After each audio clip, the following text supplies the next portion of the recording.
Hello, everybody. Welcome to the Buckeye Weekly Podcast. I'm Tony Gerdeman here, as always, with Tom Orr. Tom, how's it going? Well, Tony, before we dive into the meat of today's show, I wanted to ask you, as a veteran Midwesterner, it is 70 degrees outside. Um, I don't know where exactly we are in the full spring, fall spring thread of the Midwest, these stages of Midwest winter. At what point can we say, see you in hell, winter 2024-25? I feel like we're probably not there yet. We're due for one more snow, right? I was going to say it yesterday, but I knew if my wife heard me, I would get in trouble for saying Mhm. it, so I did not say it. But I'm definitely thinking it. The only issue is, yeah, it's great. It's 70 degrees at like 4 in the afternoon.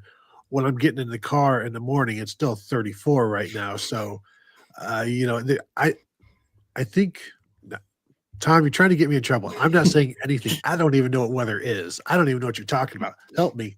Help me.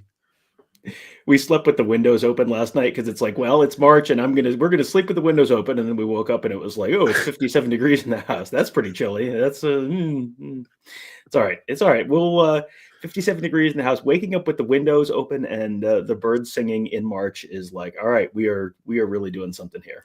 I mean, we're close. We're close. Now, spring football, as we know, for Ohio State starts on Monday. That is the official start of spring. We had to push spring back because of the college football playoff groundhog or something. I don't remember.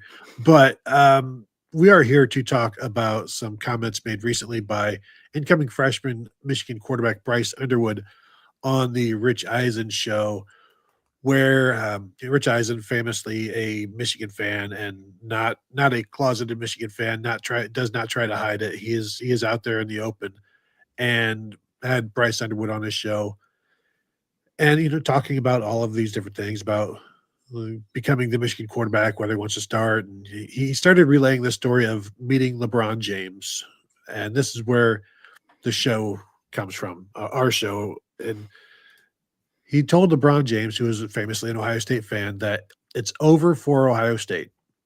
And so this is part of their conversation. And Tom, you've got a freshman quarterback who has not yet done anything on the field for a program that he is contractually obligated to play for at this point, but is also now guaranteeing, whatever you want to say, some things about the rival. And this caused a stir, so we're going to talk about it. Tom, my first question: when he says it's over for Ohio State, does he mean the losing streak?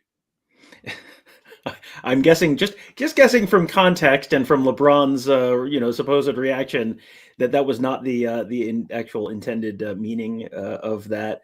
I certainly, the strong implication there is that's great that you won a national championship a month and a half ago, but now that's all done because I'm here and I'm a freshman quarterback, and so and perhaps you missed it. Our team won the ReliaQuest Bowl. Perhaps you've heard of it last season. So I think we need to caveat this entire conversation with, think back to when you were 18 years old and how many stupid things you probably said out loud. This is one of these things that I'm going to guess Sharon Moore, even if Sharon Moore comes out and says, I love his swagger, secretly Sharon Moore is shut up, dude. But you're an 18-year-old and you're invincible and you're the smartest person on earth. And we've all been there. And so you have to show people a little bit of grace, I think, probably for, people going through that stage of life when, that's the point when you are the smartest in your entire life. You have everything figured out. Everyone around you is dumb. I know personally, my parents got a lot smarter from the time I was 18 until about 25. I'm oh, look, all right, you guys are making a lot more sense now than you were, back 7 years ago. So yeah, I think we need to sort of caveat the whole conversation with that. And, if you're Sharon Moore, I'm sure you don't really love your 18-year-old quarterback coming out and saying that when in a year when, if this is, I don't think Michigan's going to win the national championship this year. So, because you're going to have probably an 18-year-old quarterback playing at least some kind of a role. We'll see what kind of role he plays this year. But if you're getting paid what he's getting paid, you're probably not getting paid that to sit on the bench and just watch. So this is probably not going to be a clipboard year for Bryce Underwood. And so that means you're leaning on a true freshman. And I don't care how talented a true freshman you are. Like, we saw Terrell Pryor as a true freshman. Like, we saw Braxton Miller as a true freshman. Like, and I know, like, oh, no, this time it's different. Like, okay, that's fine. Maybe he will defy 130 years of tradition in terms of what it means to be a true freshman quarterback. But, I know what the odds say. I know what Mike Ferguson says Ryan Day's cousin might have something to say about this. As we always say on the show, a freshman quarterback that starts is guaranteed they're going to lose you a game that you shouldn't lose along the way. So that is just something to keep in mind. Tom, you're talking about like 18-year-olds saying stupid things. I was trying to think, did I ever say anything stupid as an 18-year-old? I don't remember saying anything stupid as an 18-year-old. I do. Let me tell you, unless you were mute for the entire year, let me tell you, the answer is yes. I do remember as a 21-year-old, Tom, calling it up to a radio show and pronouncing that the best beer was Busch Light. Mm-hmm. So, and was this during a narrowed window of time when there was only one beer being brewed in America or the world? No, there are at least three others. You had Ice House and you had Red Dog also. In fact, wow, that you are putting this in a very. It's like, let me tell you how acid washed my jeans were and which Seattle grunge band was on the radio, because that will help me pinpoint. Like the song "It Was a Very Good Day," and you can like piece together all the individual clues and figure out exactly what day it was. Mm-hmm. Like I feel like if you tell me which grunge band was on the radio and or which where was Way Down Yonder on the Chattahoochee on the country charts at this point, and I could probably pinpoint like that exact day if I could give you like one or two members of the Real World cast at that moment.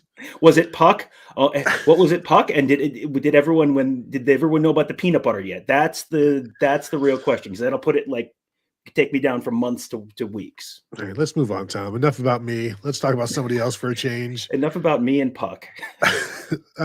So I actually watched the entire interview, and I'm going to say this knowing that there are Ohio State fans watching the show. Bryce Underwood comes off pretty likable in this. So I'm sorry. Please don't go. Please don't go. Stay with me. But they actually, I was wondering, because I wanted to watch the entire thing because I wanted to see if Rich Eisen would get into the money. Bryce Underwood famously signing for $12 million for 3 years, basically. And so they did talk about it briefly, but in this interview, the most important part, like what the most important thing in the decision of signing with Michigan, Tom, education and how far he was willing to go. So that's great to see. The money was, as he said, that was really the last thing that was on the bucket list. So, warms the heart to see a high school kid choosing a college based on education and then fortunately being paid $3 million, $4 million a year to do that. So I'm going to look up the U.S. News and World Report ranking for LSU real quick, because that was where he was famously committed right before he came to Michigan. 179th in national universities that's a tie, Tony. So that's that's certainly a number. So scrolling down. Anyway, while we're talking about that and where they are ranked with national universities, LSU, Louisiana. I mean, did he just find a map between at some point, coincidentally, right about the time the bag arrived, that was when he's like, whoa, Louisiana's where? What? What? Yeah, I like whatever. Like, just you chose it for the reason you chose it, and that's fine. That's cool. Like, there's absolutely nothing wrong with that. And if you chose it for the money, there's absolutely nothing wrong with that. And there's absolutely nothing wrong with Michigan giving Bryce Underwood whatever the number is. All of these numbers I always kind of look at and go, okay.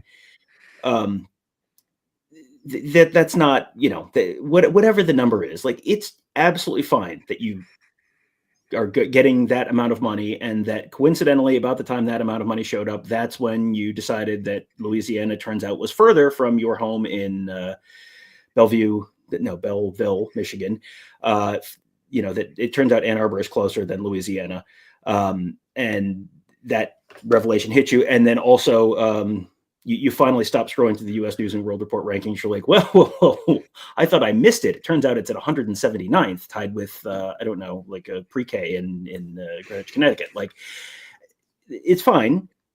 You probably have to, like, the Michigan fans probably have to stop having the "you bought a team" thing, because like that was stupid last year, because Ohio State followed Michigan's model almost exactly from the 2023 season in terms of the 2024 season. So like that's always been a stupid argument, but now it's really a stupid argument. But it's fine. Like the reason is the reason, and that's fine.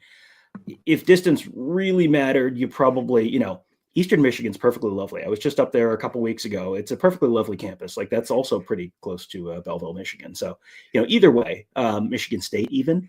But it's fine. Like, and to your point, like, yeah, he does come across as a likable guy, and that's one of those things where what was it? It must have been 2 years ago. It might have been 2 years ago when Blake Corum was doing Blake Corum and JJ McCarthy were doing like a toy drive for kids, and I tweeted out like a clip of it, like, I know Ohio State fans are going to like this, but like, this is a really cool, genuinely cool thing. And I got some of the angriest replies to that, where it was like, I would like quote tweet the replies, and it's like, in a million years, you won't guess what this is a reply to. And, so I get it, but yeah, you can like, it's okay to say that people on the other side of the rivalry are likable. Like there have been likable Ohio State players, plenty of them. There have been likable Michigan players, plenty of them. Like that's okay. Tom, in fairness to those Ohio State fans in your mentions, those were not Butterball turkeys. Those were just store brand, lesser product, Tom. You want to impress me? Get some Butterballs out there and let's go. Let's talk. Mitchell Carter brings up a point that I wanted to bring up as well, because that was my first thought when I saw this, that it's over for Ohio State, was that this is Kyle Kalis back in 2012 saying that there's going to be blood on the field and it's not going to be mine. And if you don't remember, if the folks don't remember, Kyle Kalis was committed to Ohio State's offensive lineman, 5-star offensive tackle, committed to Ohio State. And then Jim Tressel gets fired. Luke Fickell comes in. He's like, well, I don't want to go to Ohio State not knowing about my ball future and postseason and having all of these questions that I have to answer that I had nothing to do with. So he committed and signs with Michigan, and then starts to, talk like that. And it was something that has stuck around for a long time. And I remember, I'll bring it up every now and again. I brought it up maybe a year or two after on Twitter. And I think this came out in an interview in an article.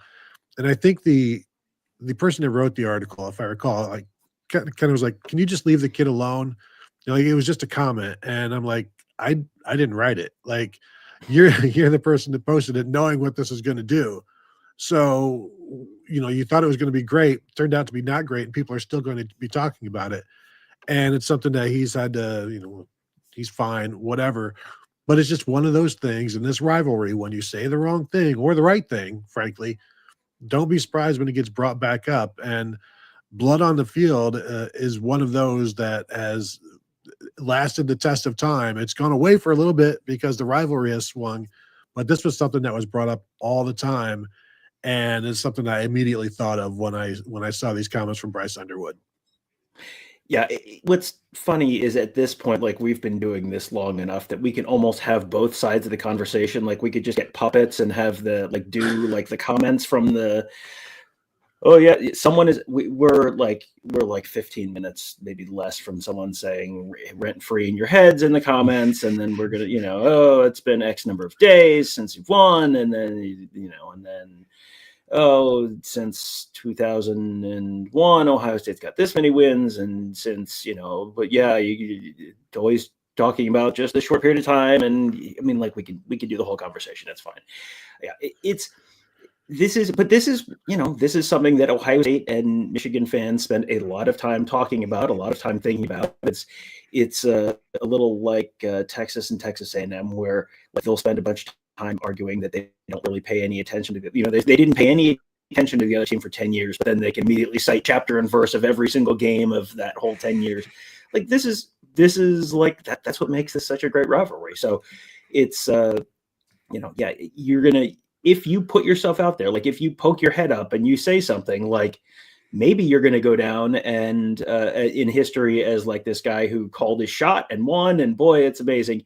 And maybe you're going to go down in history like Kyle Kalis. And Kyle Kalis, guess what, was also 18 years old. And Tony, guess what 18-year-olds do sometimes?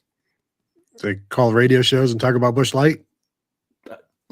Nailed it, as always.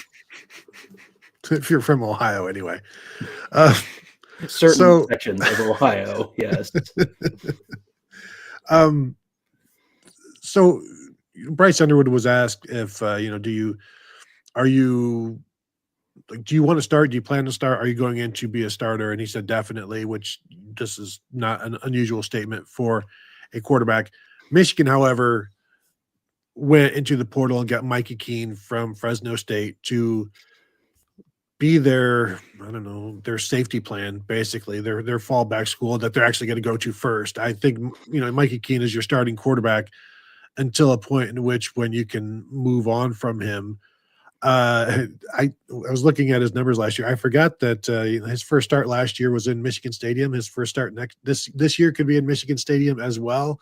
Fresno State lost at Michigan to open the 2024 season. And so, Tom, my question is, if we go ahead and look at this Michigan schedule for 2025, where do we see the first start for Bryce Underwood? Because here's something that is interesting to me. Remember when it was Cade McNamara and J.J. McCarthy, and Jim Harbaugh was like, I'll let Cade McNamara start this game. I'll let J.J. McCarthy start the second game, and then whoever is better, then we'll go from there. And there was a little tougher game to start and then a much easier game as the second game, and McCarthy got the second game. And it's like, once you knew the schedule, like, yeah, we knew J.J. McCarthy was eventually going to be the starter. If Sherrone Moore wanted to do something like that, he's like, I'm going to give both guys a shot. I'm going to let Bryce Underwood start the season opener against New Mexico at home. And then, Mikey, I'm going to give you a fair shot as well. You're going to be starting the next week at Oklahoma.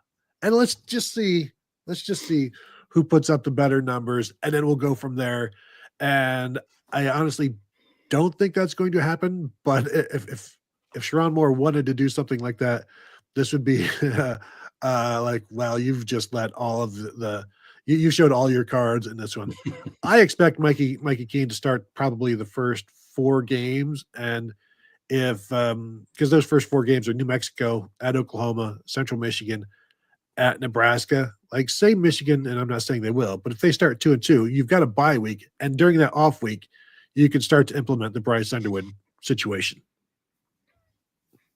Yeah, I think that's exactly what you're looking at, and this is probably, rather than a 2023, I guess it would have been 2023 Michigan quarterback situation, I'd look at this as a 2008 Ohio State quarterback situation, where that was a little different. You had Todd Beckman, who had taken Ohio State national championship the previous year, and then you had Terrell Pryor in, and you saw Pryor kind of come in situationally, and they used him in certain packages and that kind of stuff. And then, as you said, once Ohio State lost 35-3 to USC, like one of those really, really good USC teams, then it was like, okay, well, the season's your national championship hopes are functionally dead at this point. And so then you go with the freshman and you throw him in there and you just sort of see what you got after that. And, it's a little bit of a different situation because obviously 12 teams getting in instead of 2, that changes the math in terms of like when your national championship hopes are dead. But if you're 2-2, then you're probably, they still have, after that, they have Wisconsin at USC, Washington at Michigan State, Purdue at Northwestern, at Maryland, and Ohio State. So it's not, they don't have Oregon this year. They don't have Penn State this year. But, you've got losable games on that schedule. So, if they're 2-2, I would certainly expect it to be a Bryce Underwood thing. But, injuries happen. You never know how things are going to sort of play out there. But yeah, I think that's a much more likely scenario than the sort of flip a coin, one start, the other start. Like they don't have the luxury. Ohio State and Michigan are both breaking in new quarterbacks this year, and neither of them have the luxury of kind of the like, well, what Ohio State's non-conference schedule was last year or what Michigan's non-conference schedule was the previous 2 years, where it's just kind of like, well, you got 3-4 weeks and then you'll figure it out after that. Ohio State plays Texas week 1. Michigan, as you said, goes to Oklahoma week 2. And Tony, in a fantastic bit of the universe, just tying things together. Mikey Keene, as you said, former Fresno State quarterback. You want to guess where Fresno State ranks in the U.S. News and World Report rankings, Tony? 178. 179th, tied with Louisiana State University. Took me a while to scroll down that far. And then there were so many screens loaded all at once that my computer started making unhappy faces at me. So I had to close it. So I have no more information about the U.S. News and World Report rankings. So sorry, but I thought that tied the room together nicely. If Bryce Underwood is the opening day starter, then either he's outstanding or Mikey Keene is not the guy. In which case, you do want to get him out there against New Mexico so that he has a game under his belt before he goes to Oklahoma. Not that Oklahoma has been anything special, but it's still it's a legit opponent and something that a true freshman quarterback would have to be prepared for, and you don't want that to be his first start. So it's if Mikey Keene is your starter and he does just fine against New Mexico, then he struggles against Oklahoma, but then bounces back against Central Michigan, but then struggles at Nebraska. You can see how this might go. And I've seen people asking about, well, what about Jaden Davis? And that's something that Jaden Davis also asks about. What about Jaden Davis?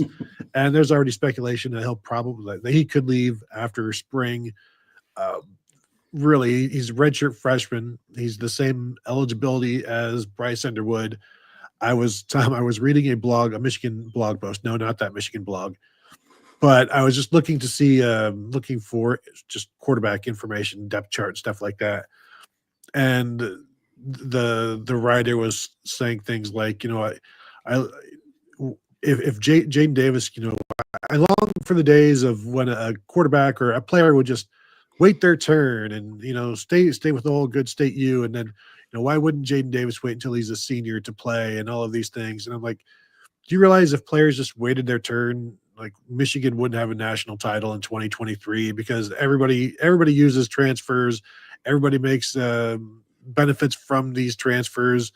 And so, yeah, it's a nice thought, but it's not going to happen. And if it does, if a player does wait around for 4 years, generally that's even worse because it just means they're not good enough to play anywhere. So and there's a little bit of a catch-22. Yeah, it'd be great if he stays, but you're going to be trying to recruit over this guy the entire time. You don't want to be stuck with them. Not that Davis Warren was around for 4 years, but he was around for a while. And it's this guy's just nice insurance. And, same with maybe Alex Orji, although the way they talked about Alex Orji last year, he was going to be amazing, but he couldn't win the starting job. So I do think as we've seen at Ohio State, when a younger player passes you by, it's well, what am I doing here? There's no reason for me to be here anymore. Right. And that's even more true now where, number one, the reason guys used to stick around for 4 years was because you used to have the year in residence rule, where when you transferred from Michigan to, where did Alex Orji go? Yeah, same. Somewhere. Anyway, when you went from Michigan to wherever you went to, you had to spend a year sitting, and then you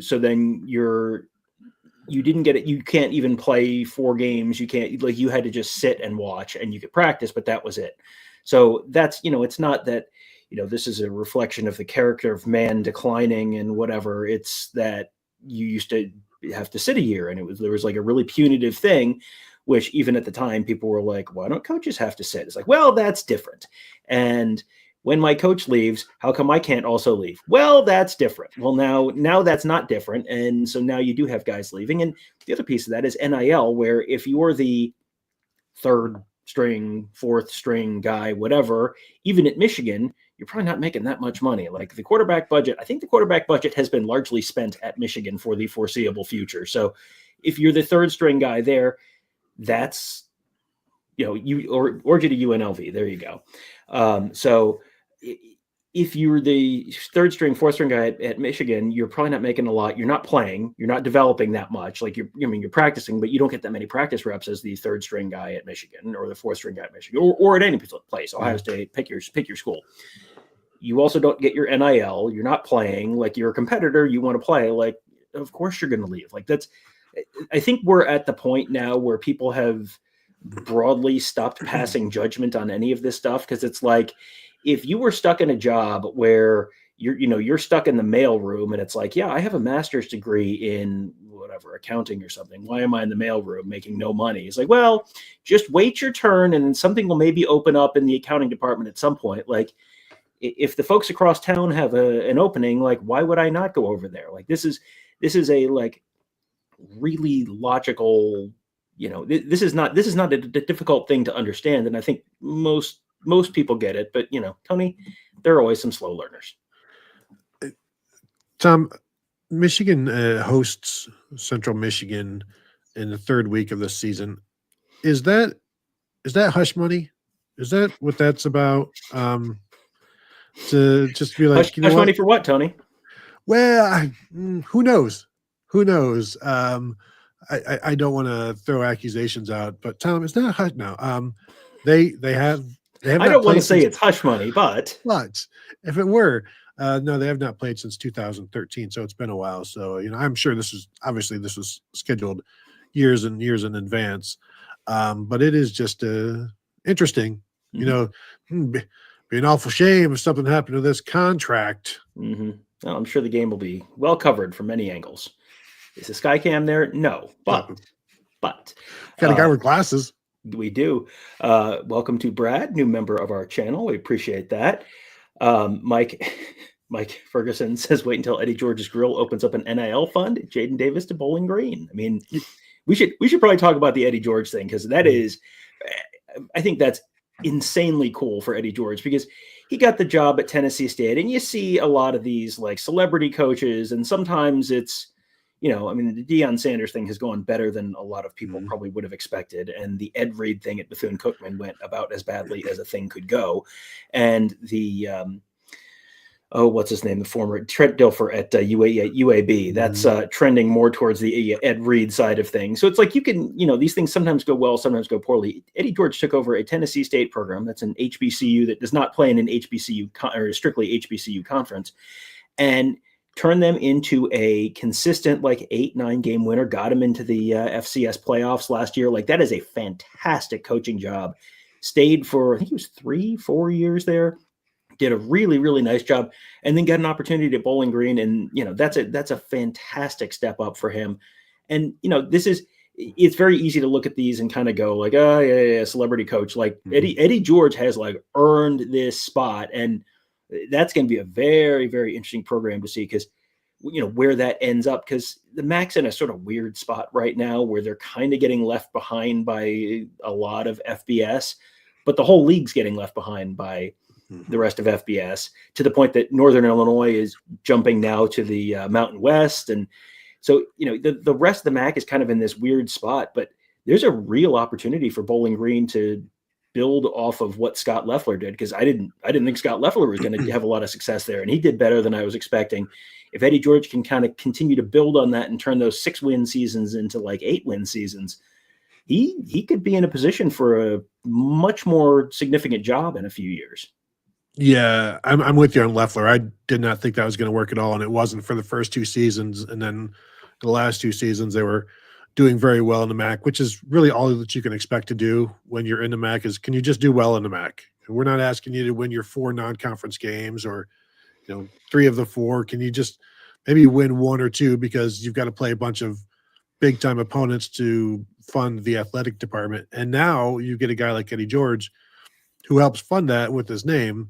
I don't know that Scott Loeffler is bringing in a lot of donations. Eddie George, as you said, just that notoriety will help. I don't know how much money there is, with all of the I don't know. I don't know how much money Scott Hamilton is donating to Bowling Green. That's the only famous alum that I know of, and I don't know that. It's been a while since he was out there, skating. Sure, he does commentary, but only once every 4 years. You would know more than I do what kind of living he makes. My daughter has a picture with Scott Hamilton taken in the last about 2 months. So yes, I'm much more up to speed with Scott Hamilton's comings and goings. Does he look like he's doing well? Does he look like he's doing well? He like he's living his best life, which is really all you can ask. I think the Bowling Green thing this year is don't judge Eddie George based off of this year, because you're coming in very late in the cycle. He's coming in now. spring ball, I'm assuming spring ball has either just started or is about to start for them. And he's like just walking in the door now. And their schedule this year is not easy. They've got open with Lafayette. You should win that one. But then they go to Cincinnati week 2. They get Liberty at home week 3, at Louisville week 4. That is not easy. And then you're pretty beat up, and then you have to go play at Ohio, have a week off. You play Toledo. And then, then it gets a little lighter. But that is not an easy start to the season. They could start 1-5, and it could be not even slightly Eddie George's fault. I think this is a year where you kind of have to give him a mulligan in advance, just sort of recognizing like, hey, no, the portal is like not. They haven't had no time to evaluate players. They've had no time to, put any kind of systems in place. He's kind of. I haven't even looked at his assistant staff. I assume he's probably largely going to be keeping the Bowling Green people, because you almost have to at this point. You can't really come in cold, and so you might be bringing in more of your people next year. So I would caution everyone that, like, if they start 1-4 or something like that, just keep the hot takes, like just put them like on the side burner of the grill and just keep them warm for a year, and then like see where things are in like October of 2026, because that's one where you could get freezing cold takes based on a bad start that has very little to do with Eddie George himself. Yeah, because we've all deleted Deion Sanders tweets. I know that for sure. I do think Mike's got an interesting suggestion here, where like maybe he says wait until Eddie George's grill opens, an NIL fund, Jaden Davis to Bowling Green. If there's a section in the menu that is like NIL fund to secure Michigan backups, like don't you think that wouldn't people go to order those things as long as they were good? Like, you'd get Ohio State fans probably going to do that. You'd get Yeah. I think that's smart. Is it legal? Look, what restaurant operates legally for the most part? Like, it doesn't happen. So is it legal in the NCAA world of 2025? What relevance does that question have to anything? I mean, the NCAA and legality right now, it's basically like RoboCop in New Detroit. Like anything goes, and just make sure RoboCop doesn't see you, or Ed 209, and you'll be fine. Players leave. No, that's not. No, it wasn't the exact quote. I don't remember. You've got anyway, 30 seconds to read this notice of allegations. You must comply.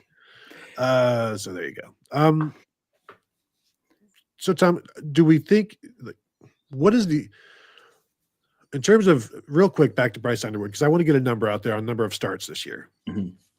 If we say like better than 50% chance he's starting by game 5, then are we assuming he's going to be starting like say 8 games that year? 8. If we set the over under like 7.5 or 8.5, like that feels like a lot to me.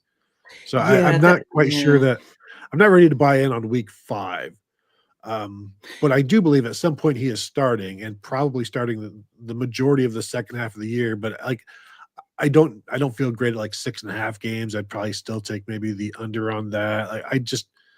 He's going to start multiple games, because I don't expect Mikey Keene to just light things up. So there's going to be a point where you're just like, we need something else. I felt we needed a spark, that sort of thing. And they'll go to Bryce Underwood. But I think he probably starts 5 or 6 games. Where are you on that? Yeah, I think that's probably about right. I keep looking at this schedule, and generally you want to do it when there's a week off. Like that's the traditional time. That's why you were saying after week 4, where you play at Nebraska, then you have an off week, then you have a home game after that. That would make sense. I think looking at this though, honestly, the thing that jumps out to me is Saturday, October 25th at Michigan State, and then Saturday, November 1st, home for Purdue, and then a week off. And boy, I think the change happens either right before the Michigan State game in terms of like surprise, or right after the Michigan State game in terms of you need the veteran guy to beat Michigan State. If Underwood is a little bit more of a process, which true freshman quarterbacks almost always are. So you're probably seeing him taking on a bigger role throughout the course of the season.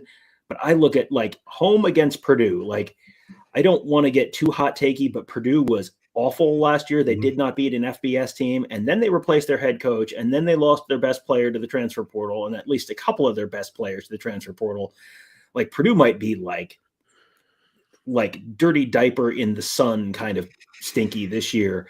So I think that's a logical time to do it. I'm going to say, because you get that, then you have a week off, then they get to play at Wrigley Field this Mhm. year. Michigan fans watching this, if you have not bought tickets, like, do that. You should do that. We did that last year when Ohio State was there. We were there to cover it. It was a really, really fun environment. You should do that. Very, very cool setting. You will probably not get another chance to do that for the foreseeable future once that new Northwestern Stadium is built. So you should do that. I think you're going to see a Bryce Underwood start there. And then, at Maryland the week after that, and then Ohio State at home. That feels like a logical place to set off. So I'm going to say 4 regular season starts for Bryce Underwood. If it's 5, sure. If it's 6, sure. More than 8 seems unlikely. More than 8 Bryce Underwood starts this year for Michigan is either extraordinarily good news in that he comes in and he's like Jeremiah Smith, but a quarterback, or it's extraordinarily bad news in that everyone else is either bad or hurt, and then you're just kind of forced to throw a true freshman in there before they're ready. And then, we've seen that a bunch at various different schools over the years. That doesn't go well. So if it's more than 8, it is an extremely good, exciting season for Michigan or an extremely bad season for Michigan. Well, and Uncle Rico says, I don't know why they wouldn't just start him game 1. They aren't winning a national championship, and they're paying a fortune for him, and apparently he's the second coming. We'll see just how good he is in camp. But I was saying that if they go 2-2 with Mikey Keene, then they're going to turn to Bryce Underwood. And if there's a possibility of them going 2-2 with Mikey Keene, they're going to go 2-2 with Bryce Underwood because he's not going to be losing to New Mexico and Central Michigan. So I think if it's a situation where if he's close to Mikey Keene, then you go with him. If he's even, he's leaving. Yeah. Yeah. And even if he's not quite there, if you see that Oklahoma game, you're like, well, we're probably losing it anyway, then you deal with it and you go through it. And then by the time November 29th or whatever rolls around, you're no longer talking about a true freshman quarterback. You're talking about a guy with, 11 starts under his belt and is going to be at home for the Ohio State game. So I think it just certainly, obviously, it depends on how well he does in camp. And if he can make it interesting, then, great. I do think even if Mikey Keene is a starter, like how many snaps are we talking about per game for Bryce Underwood, where he gets a series here, he gets a series there. And if that is the case, then you don't need a week off you don't need that bye week for him. You can just at some point you're like, look, we're going to make the move. He's had 50 snaps. He's had 50, throughout these first 5 games. We're ready. He's ready. We don't need a week off. We're just going to turn to him and he'll be able to handle that. So I do think you'll see him, even if he's not starting time, I do expect him to play in every game. Oh, as long as he's, yeah. As long as he's not terrible.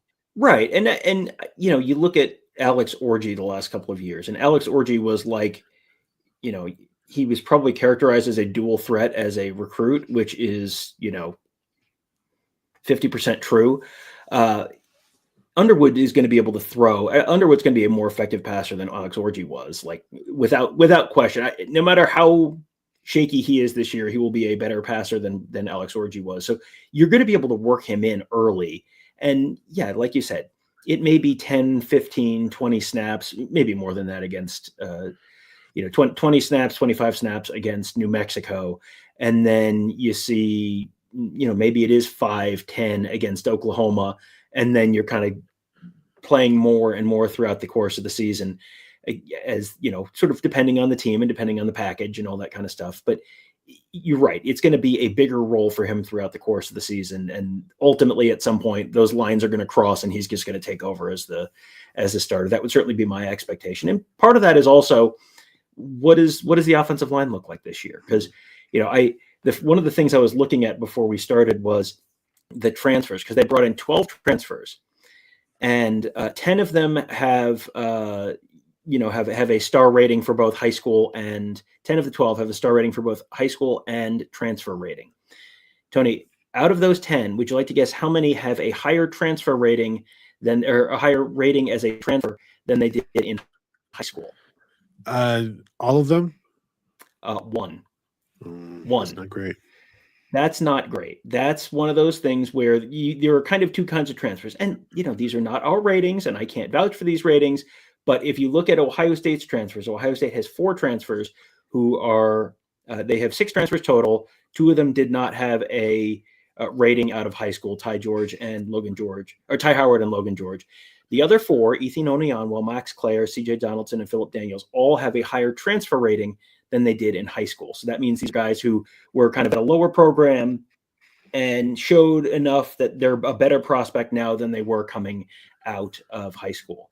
Michigan has one guy, Caleb Anderson, who is transferring from Louisiana, and he is he's 0.0067 higher than he was. Sorry. Anthony Simpson was the one. He's 0.005 higher than he was when he committed to UMass. Everyone else is transfer from Clemson, defensive lineman Trey Williams, who's lower than he was before. Justice Haynes, transfer from Alabama, running back, who's lower than he was before. Transfer from Arkansas, who was lower than he was coming out of high school. Mikey Keene, lower than he was coming out of high school. Troy Bowles, linebacker, lower than he was coming out of high school when he went to Georgia. Damon Payne, lower than he was. A lot of these are still very good players, but they're all guys who are a little bit more like scratch and dent sale kind of guys, where you weren't playing at the higher level team and now you're going down to a lower level team in some cases. So, I think this doesn't mean that Michigan won't be good. This doesn't mean that Michigan won't have, an opportunity to win 10 games, make the college football playoff this year. I don't look at their transfers and see a lot of like immediate, just plug and play, like great, go start from day one, no question, no problems. Like there are a few guys that'll be kind of immediate impact guys. I don't know if you're going to have as many of those. And the recruiting was better this year. They were 8th in the nation in recruiting this year. So that's been better than they have been, but you're replacing a lot of guys on that defense. And the recruiting in previous seasons has not been fantastic. You're replacing Will Johnson with not Will Johnson this year. And you're replacing Mason Graham with not Mason Graham this year, and replacing Kenneth Grant with not Kenneth Grant this year. And so, I think there's reason to think that this is going to be a good, but not great season for Michigan.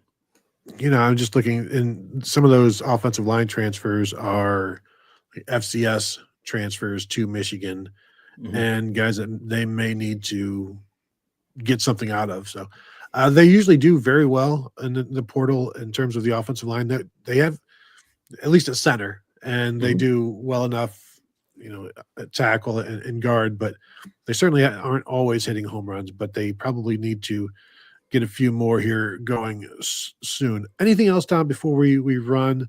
I know, have we tackled all of the questions that we needed to, that we wanted to?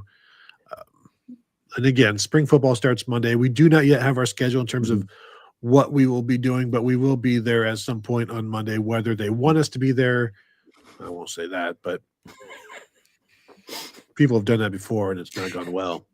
Oh, name someone.